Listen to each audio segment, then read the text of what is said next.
সমুদ্র আর পাহাড় এই দুটো আমার কাছে বরাবরই খুব প্রিয়। তাই এবারেও গরমের ছুটিতে চলে গেছিলাম সমুদ্রের ধারে। সমুদ্রের ধারে এই সন্ধ্যেবেলাটা বসে থাকতে খুবই ভালো লাগে। একটার পর একটা ঢেউ আসে আর সেটা বিচের কাছে এসে ভেঙে যায়। জীবনটাও যেন অনেকখানি এইরকমই, কোনো একটা ঢেউ যেমন বড়, কোনো ঢেউ ছোট, ঠিক সেই রকম জীবনে সুখ দুঃখগুলো বড় ছোট মিলিয়ে হয়ে থাকে। একটা কখনো কাছে চলে আসে খুব, আবার কোনোটা দূরেই রয়ে থাকে।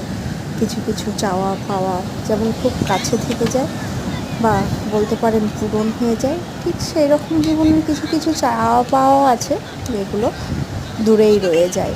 তো এই সমুদ্রের ঢেউ দেখতে দেখতে অনেকটা সময় কাটিয়ে ফেলি, আর মনের ভিতরেও সেই চাওয়া পাওয়াগুলোকে নিয়ে হিসাব না করেই